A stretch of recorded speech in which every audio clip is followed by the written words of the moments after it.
नमस्कार। कार्यक्रम कृषि दर्शन में आप सभी दर्शकों का हार्दिक स्वागत अभिनंदन। मैं हूं डॉक्टर जगजीवन शर्मा। दर्शकों, आज कार्यक्रम का विषय है बागवानी क्षेत्र में शिवा प्रोजेक्ट की भूमिका। दरअसल में बागवानी विभाग द्वारा प्रदेश सरकार और भारत सरकार के सार्वजनिक उपक्रम के द्वारा एक प्रोजेक्ट चलाया जा रहा है, एचपी शिवा प्रोजेक्ट। दरअसल में इस प्रोजेक्ट का जो उद्देश्य है वो यही है कि जिन प्रदेश के जिन क्षेत्रों में किन्हीं कारणोंवश जो फल उत्पादन है वो किसी न किसी रूप में प्रभावित हुआ, कारण क्या रहे होंगे वो भी हम आज इस कार्यक्रम में चर्चा करेंगे। लेकिन उन प्रभावित क्षेत्रों को पुनः पटरी पे लाना, और चूंकि प्रदेश जो है वो बागवानी क्षेत्र में काफ़ी अच्छा काम करता है और इस क्षेत्र में काफ़ी पूरे देश में प्रदेश का नाम हो, फल उत्पादन के नाम से प्रदेश जाना जाए, इस परियोजना के माध्यम से उन क्षेत्रों को दोबारा रिवाइव करने का उद्देश्य है। आज इस महत्वपूर्ण विषय पर हम आपसे जानकारी साझा करेंगे कि ये दरअसल में ये जो प्रोजेक्ट है ये है क्या और किस तरह से बागवानों के लिए ये लाभ दे सकता है विभाग की तरफ से, सरकार की तरफ से। और अगर यदि आप भी हिस्सा बनना चाहते हैं इस प्रोजेक्ट का तो फिर आपके क्या क्या मापदंड, क्या क्या करने की आवश्यकता है, इस महत्वपूर्ण विषय पर हमसे बातचीत करने के लिए हमारे साथ जो एक्सपर्ट मौजूद हैं उनसे मैं आपका तारुफ करा दूं। हमारे साथ एक्सपर्ट मौजूद है डॉक्टर देवेंद्र सिंह ठाकुर। डॉक्टर ठाकुर, आपका बहुत बहुत स्वागत। नमस्कार। डॉक्टर देवेंद्र इस सुविधा के एक्सपर्ट तो हैं ही हैं और साथ ही साथ इस परियोजना में वो परियोजना निदेशक हैं राज्य स्तरीय और सारा काम यही संभाल रहे हैं। चलिए जानते हैं अपने एक्सपर्ट के माध्यम से इस परियोजना के बारे में। डॉक्टर देवेंद्र, पहले तो ये बताएं कि ये एचपी शिवा जो परियोजना है वास्तव में है क्या? जी, एचपी शिवा परियोजना की यदि बैकग्राउंड में मैं आपको ले जाऊं तो आपने देखा होगा कि पिछले कुछ वर्षों से सब ट्रॉपिकल एरिया के जो किसान बागबान थे उन्होंने जंगली जानवरों के आतंक की वजह से, आवारा पशुओं की वजह से या बंदरों के आतंक की वजह से खेतीबाड़ी या तो बिल्कुल छोड़ दी थी या बिल्कुल कम कर दी थी। उसके फलस्वरूप क्या हुआ कि हमारी जितनी जो सैकड़ों इरिगेशंस की जो स्कीम थी या तो वो स्कीम्स डिफंक्ट हो गई या खेतीबाड़ी ना करने की वजह से नॉन फंक्शनल चल रही थी, और साथ ही साथ खेतीबाड़ी ना करने की वजह से हमारा जो युवा वर्ग है, यूथ जो खेतीबाड़ी के साथ जुड़ा रहता था वो शहरों की तरफ पलायन कर गया छोटे छोटे बेज एम्प्लॉयमेंट के लिए। जी बिल्कुल। और जैसा आप जानते हैं कि हिमाचल प्रदेश सेब राज्य के रूप में जाना जाता है। यहाँ पर सेब के अंतर्गत तो हमारे जो क्षेत्रफल है वो लगभग 48% है, जबकि जो पैदावार में हिस्सेदारी है एप्पल की, अकेले एप्पल की, सेब की, वो 80% से ज़्यादा है। जी बिल्कुल। और सब ट्रॉपिकल एरिया में एरिया तो बहुत था, 30-35% एरिया सब ट्रॉपिकल फलों के अंतर्गत था, बट उसमें यदि आप देखेंगे जो प्रोडक्शन में, पैदावार में जो हिस्सेदारी 15 से 20% थी। और मात्र यदि हम हमारी जो हिमाचल प्रदेश की यदि हम सब ट्रॉपिकल फ्रूट्स की प्रोडक्टिविटी देखें तो 1 से 1.5 मीट्रिक टन पर हेक्टेयर है, जो कि नेशनल की जो एवरेज है हमारी 10 मीट्रिक टन से बहुत कम है। जी। एक कारण, चौथा एक कारण और था इसमें कि जो हमारे पास यहाँ हिमाचल प्रदेश में जो सब ट्रॉपिकल किस्म के जो फल उगाए जाते हैं, ये जो फल हैं इसके लिए जो मार्केट है दूसरे प्रदेशों से हमें एक ऑफ सीजन का मार्केट का एडवांटेज मिलती है। जी। और साथ ही साथ यदि आप देखें एक डिस्पैरिटी भी इनकम में थी। एग्रीकल्चर और हॉर्टिकल्चर फार्मर की यदि आप इनकम में बहुत देखें तो मुझे 10 से 12 गुना का एक इनकम का ही डिस्पैरिटी का एक कारण था। तो ये सारे कारण थे जिसकी वजह से हिमाचल प्रदेश में एचपी शिवा प्रोजेक्ट जो है ना इसको कंसीव किया गया। और इसमें ये देखा गया कि एक इन किसानों को, सब ट्रॉपिकल एरिया के किसानों को एक ऐसा प्रोडक्टिव अल्टरनेटिव दिया जाए कि वो जिसमें कि अपने आप को एक कमर्शियल खेती के साथ जोड़ सकें। यह योजना भारत सरकार द्वारा अब इसको अनुमोदित करने के बाद एशियन विकास बैंक द्वारा यहाँ वित्त पोषित की जा रही है। बट यह इसकी खूबी ये भी है कि हिमाचल प्रदेश में एचपी सेवा योजना 2 विभाग मिलकर चला रहे हैं। जी। इसकी जो नोडल एजेंसी है उद्यान विभाग है और इसकी जो इम्प्लीमेंटिंग एजेंसी है वो जल शक्ति विभाग है। तो हम 2 विभाग हिमाचल प्रदेश में इस योजना को मिलकर चला रहे हैं। इसका मुख्य उद्देश्य यही है कि किसानों को क्लस्टर के रूप में संगठित करके कमर्शियल बागवानी के साथ जोड़ना और उनकी आय में वृद्धि करना और साथ ही साथ जो हमारे युवा बेरोजगार युवा हैं उनको स्वरोजगार के अवसर उपलब्ध कराना तथा अल्टीमेटली जो एम हमारा यही है कि हमारा हिमाचल प्रदेश सेब राज्य के रूप में जाना जाता है, हम इसको फल राज्य के रूप में विकसित कर सकें। ये हमारा मेन जो है इसमें उद्देश्य है। फल उत्पादक प्रदेश के रूप में जाना जाए, ये उद्देश्य है। और आपने कहा डॉक्टर साहब के 2 विभाग जो है एक के दोनों सामंजस्य से जो है इस परियोजना पे काम चल रहा है। आपने कहा इरिगेशन जो है, जल शक्ति विभाग भी और उद्यान विभाग, दोनों विभाग जो है इस पे काम कर रहे हैं। डॉक्टर साहब उद्देश्य भी आपने गिना दिए कि मुख्य उद्देश्य ये रहे विभाग की तरफ से, सरकार की तरफ से, और फंडिंग कैसे हो रही है ये भी आपने कहा। मेरा सवाल ये है कि प्रदेश के किन किन जिलों में या कोई ऐसे जिले आपने चयनित किए हैं कि जहां ये परियोजना ज़्यादा कारगर साबित होगी?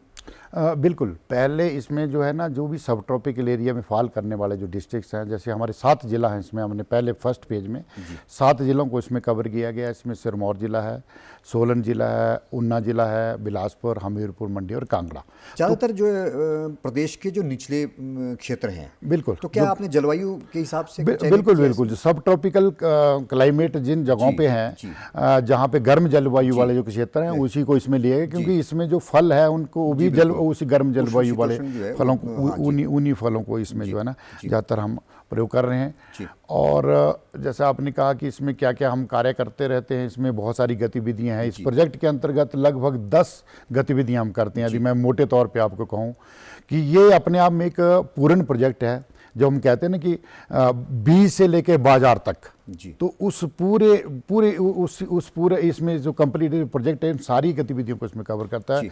हम सबसे पहले जैसे हम पहली मुझे लगता है ये पहली बार ऐसा है कि पूरा विभाग जो है वो पूरी गतिविधियों पे जो है वो सपोर्ट कर रहा है। आपने कहा बीज से लेकर मार्केटिंग तक। बिल्कुल, ये मैं आपको बताऊं, ये इस तरह का हमने इस मेन प्रोजेक्ट आने से पहले इस तरह का हमने पायलट प्रदेश में किया है। और मैं आपको जानकारी देना चाहता हूं कि वो एक हिमाचल प्रदेश में नहीं, पूरे देश में एक सक्सेसफुल पायलट हुआ है, जिसकी सफलता को देखते हुए एशियन विकास बैंक ने इसके लिए जो अगला जो मेन प्रोजेक्ट है उसमें लगभग 1292 करोड़ का जो हमारा प्रोजेक्ट अभी जो जनवरी 2023 से आगे शुरू होने वाला है, उस प्रोजेक्ट के लिए भी अपनी मंजूरी। यानी अभी तक आप पायलट कर चुके हैं, जो गतिविधियां जो है शुरुआती जो है पायलट के तौर पे करनी वो आप कर चुके हैं। बिल्कुल। तो इसके बाद जो है स्वाभाविक तौर पर सक्सेस रेट अच्छा रहा होगा, तो इसलिए जो है अब शुरुआत इसके बाद जो है उस फंडिंग होगी, और आप कह रहे हैं कि जनवरी से शुरुआत होगी। बिल्कुल बिल्कुल बिल्कुल। तो गतिविधि की आप चर्चा कर रहे थे डॉक्टर साहब, क्या क्या गतिविधि? जैसे मैं कह रहा था, इसमें सारी गतिविधियां, जैसे फील्ड प्रिपरेशन से सबसे पहले हमारी गतिविधि इसमें स्टार्ट होती है फील्ड प्रिपरेशन से। तो फील्ड प्रिपरेशन में भी हम इसको वैज्ञानिक आधार पे रेज्ड बेड तैयार करके और उसमें प्रॉपर उसमें पिट फाइनल करके प्रॉपर लेआउट करके उस तरीके से इसको तैयार करके फिर जो इरिगेशन के जो वाटर सोर्सेज हैं उनकी इरिगेशन स्कीम्स डेवलप करते हैं पूरा, ताकि उसमें एसिड इरिगेशन हो सके। पूरा जो एरिया है, जैसे हम बात कर रहा था मैं कि आपको जंगली जानवरों के आतंक की वजह दूसरे उसकी तरह से, इसमें हमने एक नया एक मॉडल फेंसिंग का मॉडल तैयार किया, कंपोजिट फेंसिंग, जिसमें कि 3-3.5 फीट तक जो है इंटरलिंक चेन नीचे रहती है और ऊपर जो सोलर लाइन रहती है, ताकि जंगली जानवरों के लिए फिजिकल बैरियर रहे और बंदरों के लिए वो करंट वाला जो ऊपर वाला पोर्शन है सोलर भी रखा है हमने। तो इस तरह का इसमें फेंसिंग जो है इसी का पार्ट है ये बिल्कुल, ये हमारी सारी गतिविधियां हैं इसमें। जैसे हम पूरे एरिया को एसिड इरिगेशन के साथ जोड़ेंगे, प्रॉपर साइंटिफिक तरीके से फील्ड प्रिपेयर करेंगे और पूरे एरिया को फेंस करेंगे। फिर हम उसमें क्वालिटी प्लांटिंग मटेरियल फार्मर को इसमें मुहैया कराएंगे और फर्दर जो इरिगेशन है, हमारा जो पानी है जो हम स्टोर करके उसको फर्दर हम एफिशिएंट तरीके से, जैसे माइक्रो इरिगेशन, ड्रिप इरिगेशन के साथ पौधों तक उसको पहुंचाएंगे। पूरे एरिया को हम मल्च के साथ करेंगे। तो इनिशियल ईयर में क्या होता है कि ग्रोथ उसमें अच्छी ग्रोथ, पहले 2-3 साल में हमें एक अच्छी वेजिटेटिव ग्रोथ चाहिए होती है, ताकि वो पौधा जो है ना फल का भार उसको सहन करने के लिए अपने आप को डेवलप कर सके। तो हम मल्च का प्रयोग करते हैं इनिशियल 2-3 ईयर्स में, ताकि वो खरपतवार घास वगैरह न्यूट्रिशन के साथ उनका कंपटीशन नहीं और पौधे को ही सारा न्यूट्रिशन मिले और उसकी अच्छी एक ग्रोथ हो सके।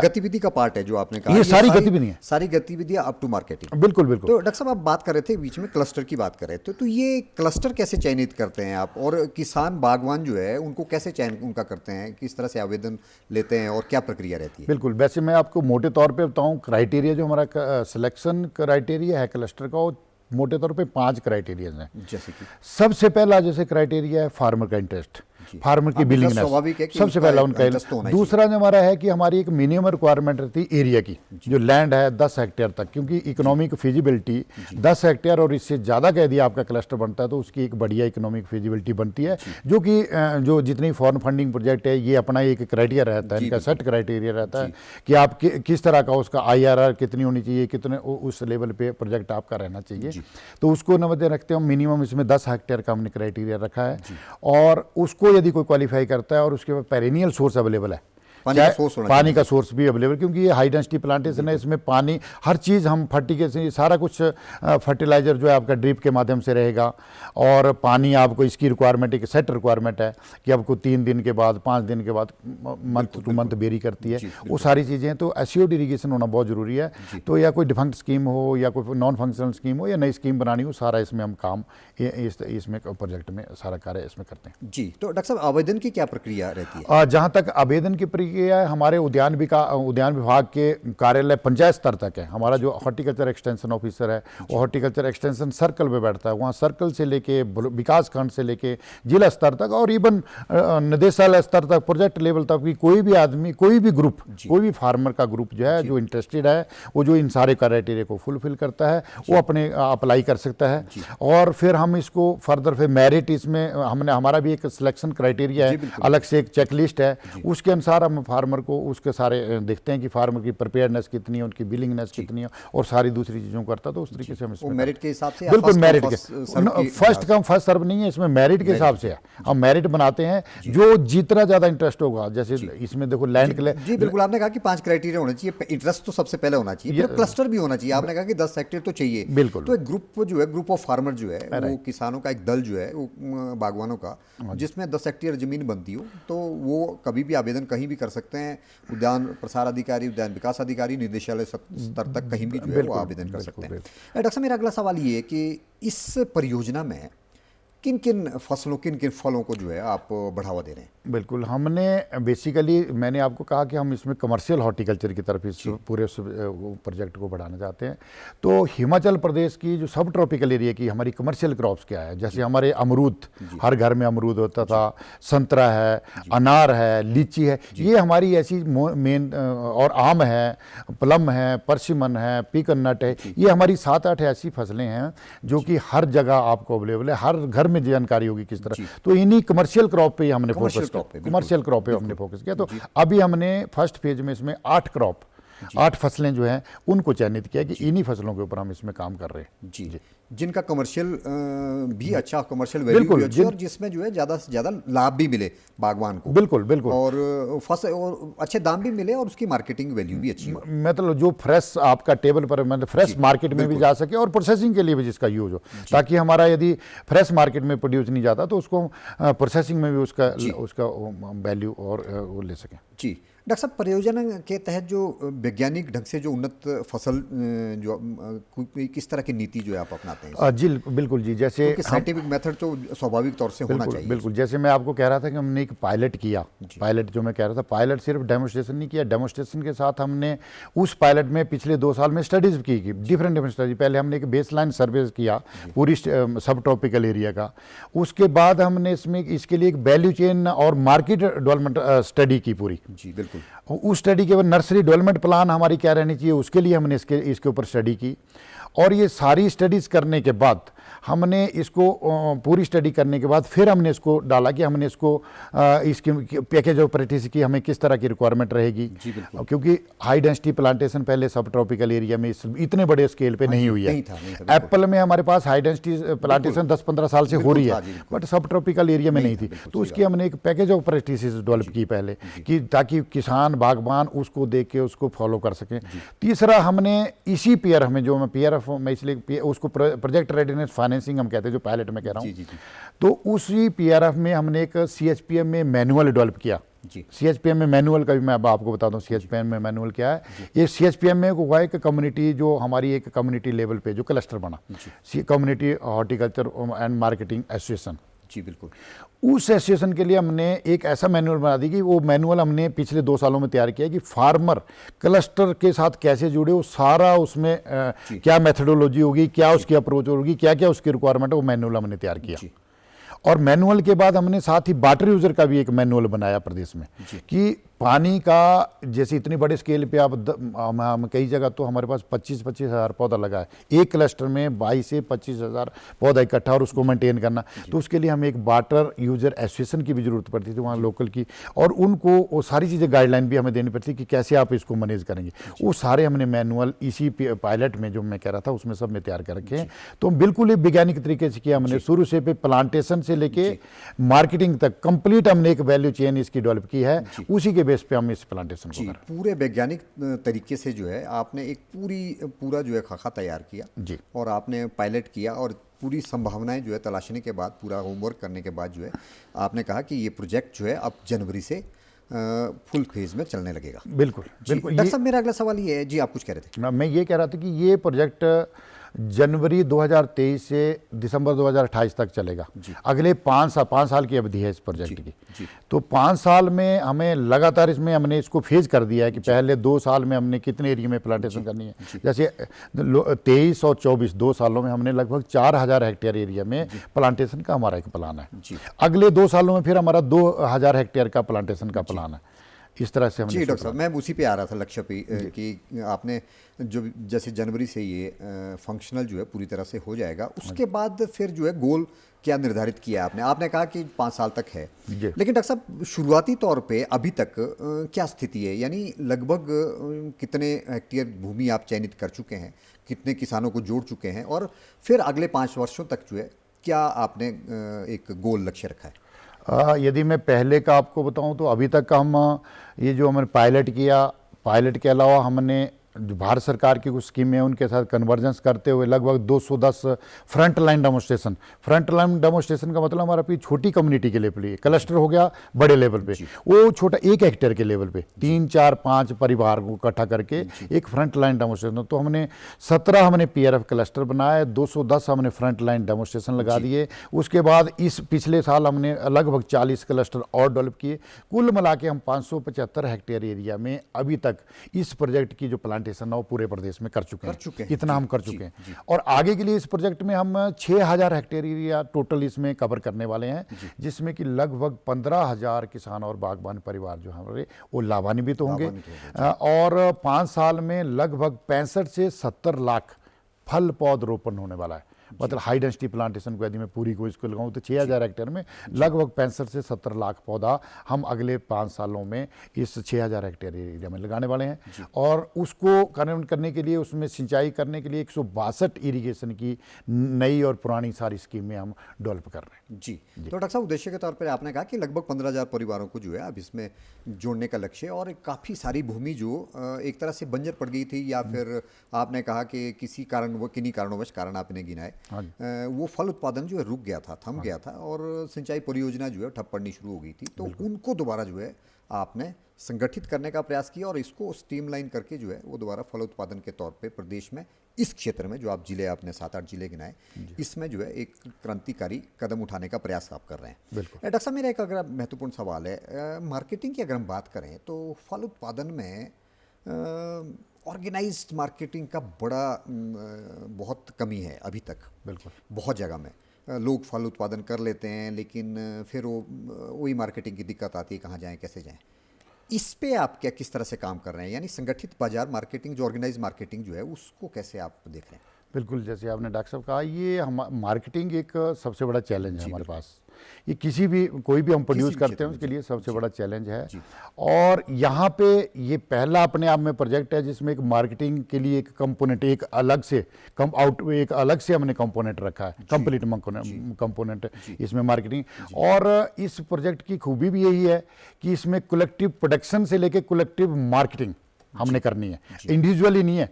फार्मर खेती मतलब पौधा भी इकट्ठे मिलके लगाएंगे, उसकी परवरिशी भी इकट्ठे मिलके करेंगे, और जब मार्केटिंग होगी उसमें भी उसको भी आप इकट्ठे मिलके करेंगे। और इसी प्रोजेक्ट के साथ हमने फार्मर प्रोड्यूसर ऑर्गेनाइजेशन को जोड़ा है। एक भारत सरकार का एक बहुत बड़ी कोऑपरेटिव डिपार्टमेंट के माध्यम से एक farmer producer organisation, farmer producer company, ताकि वो कलेक्टिव मार्केटिंग और सारी चीज़ें का उसके लिए एक प्रोजेक्ट चलो, उसको भी हमने इसके साथ कन्वर्जेंस किया है। तो उसमें हम क्या कर रहे हैं कि यहाँ स्टेट लेवल पे जितना भी सेल और मार्केटिंग से रिलेटेड जो एडवाइजरी है उसके लिए एक स्टेट लेवल की एक अपेक्स बॉडी बनाएंगे इसमें।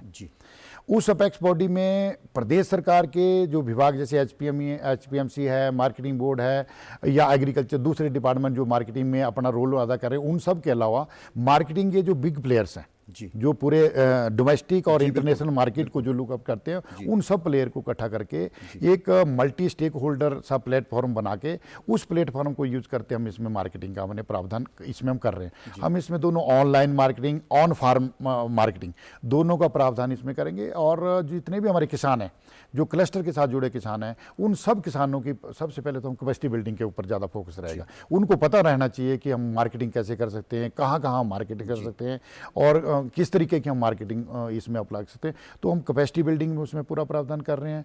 मार्केट का लिंकेज है, इसमें पूरा प्रावधान हमने किया गया है। और सारे लोगों को इकट्ठा करके जो अपेक्स बॉडी में आपको कह रहे हैं, स्टेट लेवल की एक अपेक्स बॉडी बनाएंगे जो मार्केटिंग के ऊपर ही ज़्यादा फोकस रहेगा, जिसका जो फार्मर प्रोड्यूसर ऑर्गेनाइजेशन के साथ मिलके कौन सा प्रोड्यूस आपको कहाँ मार्केट करना है, कहाँ की रिक्वायरमेंट है, वो सारी वर्कआउट करके उस सारी चीज़ों को देखेंगे। और जो सरप्लस हमारे पास रहता है वो प्रोसेसिंग इंडस्ट्री के साथ कैसे लिंक करना है, वो दोनों चीज़ें हमने इसमें इस पर में प्रावधान किया। डॉक्टर साहब, कुल मिलाकर जो आपने कहा कि आप जो मार्केटिंग का जो एक भय होता था, वो भयभीत होने की आवश्यकता नहीं है। जो आपने किसान बागवान इसके साथ जुड़े हैं, कहने का तात्पर्य है कि जो भी आप कुछ कर रहे हैं शुरुआती तौर से ही ऑर्गेनाइज तरीके से कर रहे हैं, यानी बीज उत्पादन, बीज से लेकर उत्पादन से लेकर बाजार तक पूरा ऑर्गेनाइज तरीके से कर रहे हैं। और जो आपने मार्केटिंग की आपने बात की, वो तो बहुत ही ऑर्गेनाइज तरीके से, यानी बाजार को जो है संगठित करने का प्रयास आप कर रहे हैं। बिल्कुल। डॉक्टर साहब, मेरा अगला सवाल ये है कि ये तो बात हो गई कि इस तरह से जो है ये परियोजना काम करेगी, और स्वाभाविक तौर पे आपने काफ़ी होमवर्क किया इसमें जब पायलट आपने किया, और जो लक्ष्य है स्वाभाविक तौर पे बहुत अच्छे लक्ष्य हैं, और हर बागवान को जो है जो इस क्षेत्र से जुड़ेंगे उनको लाभ होगा। अगर मैं बात करूं कि धनराशि की, यानी किस तरह की फंडिंग इसमें होगी, और फिर जो है किसान अगर शुरुआत करेंगे तो विभाग किस तरह से सहायता प्रदान करेगा? जी, एचपी शिवा जो मेन परियोजना है, इसके लिए लगभग 1292 करोड़ की ये परियोजना है, जिसमें 1292 करोड़ में से 80% लगभग 80% जो है एशियन विकास बैंक का जो उनके रिसोर्सेज रहेंगे, 1030 करोड़ के लगभग उनके रिसोर्सेज रहेंगे। उसको हमने 3 पार्ट में किया है। जैसे पहला तो हमारा जो मैं बात कर रहा था आपके, जो जीएसबी जल शक्ति विभाग जिस कंपोनेंट को करेगा डेवलपमेंट ऑफ वाटर सोर्सेज का जो, या इरिगेशन सोर्सेज का डेवलपमेंट का, उसमें लगभग 300 करोड़ रुपए की इन्वेस्टमेंट उस एक कंपोनेंट के लिए रहेगी, डेवलपमेंट ऑफ वाटर सोर्सेज।